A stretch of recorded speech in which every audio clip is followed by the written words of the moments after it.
12306實用教學第4課鐵路暢行會員計劃。12306註冊用戶可以登記埋鐵路暢行會員計劃，無論係買跨境段亦或內地段車票，搭完車就可以賺取積分，可以免費換取車票同提升車廂等級。想成為鐵路暢行會員，首先你要年滿12歲，同埋註冊咗12306賬戶。如果未註冊成為12306用戶，可以睇返以下教學簡介。而家就跟住以下簡單步驟，用手機登記成為會員啦。首先登入12306賬戶後，撳下面嘅鐵路會員，再撳立即註冊到會員註冊頁面，然後設置6位數字嘅交易密碼。密碼喺任何會員交易時都會需要輸入，包括日後兌換車票。跟住，請你閱讀同埋撳同意鐵路暢行會員服務須知，再撳註冊就可以完成程序。然後系統會有個提示，要你通過人證核驗，即係人臉核驗，先可以啟動積分賬戶。請依指示撳在線激活進行人證核驗。除咗自己，你亦可以用積分幫你嘅親友兌換免費車票。只要將佢哋嘅資料添加喺積分賬戶入面嘅受讓人名單就可以啦，唔包括自己在內，最多可以添加8位受讓人。請跟住以下嘅步驟去做。首先登入賬戶，撳鐵路會員，然後撳右上角受讓人，去到下一版，再撳添加受讓人。如果你想添加嘅受讓人已經喺你嘅乘車人名單入面，你可以直接撳從乘車人中添加，喺名單內剔返受讓人，撳埋完成就可以，唔使再核驗身份。如果受讓人唔喺乘車人名單入面，你就需要輸入佢嘅資料登記。登記嗰陣，你可以選擇使用香港手機號碼，而唔使填寫電郵地址。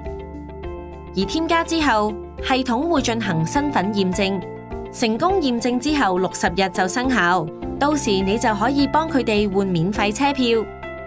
合資格嘅會員買完車票，每張係屬於會員自己嘅付費車票，可以累計積分，每1蚊人民幣會獲得5積分，每100積分就等於1蚊人民幣。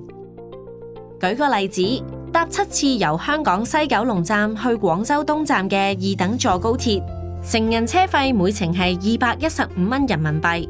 人民幣215乘5積分乘7，就會獲得7525積分，亦即係等於有75個幾人民幣，可以兌換一張價值75蚊人民幣，由香港西九龍站到深圳北站嘅成人2等座車票。要留意返，積分會喺你搭完車5日內自動入落你嘅賬戶。想睇下自己儲咗幾多分，可以入返鐵路會員賬戶，就可以睇到積分詳情，而積分有效期係由存入賬戶日起計12個月。兌換車票嘅流程同買車票差唔多，只需要幾分鐘就可以啦。但係要留意，第一次兌換車票要儲夠1萬積分以上先兌得。而家就解釋點樣兌換車票。首先登入12306賬戶，然後揀返出發地、目的地、日期。之後撳查詢車票，揀返啲有對字嘅車次，代表可以用積分兌換嘅車票。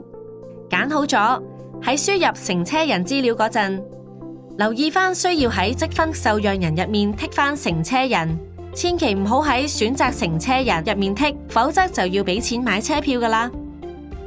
下一步就係揀座位編號，然後就撳提交訂單，記得核對多一次車票資料。然後撳積分支付就可以完成兌換。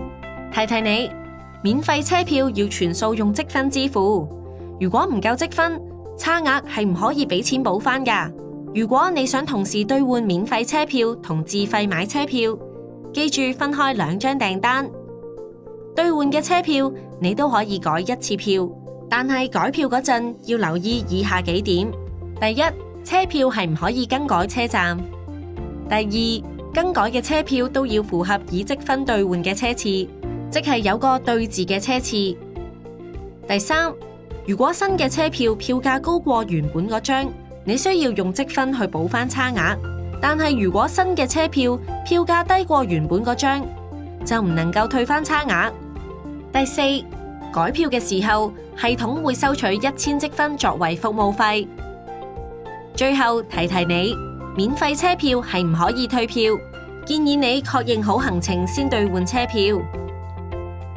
如果臨時想提升車廂等級，你可以喺車上面用積分升級。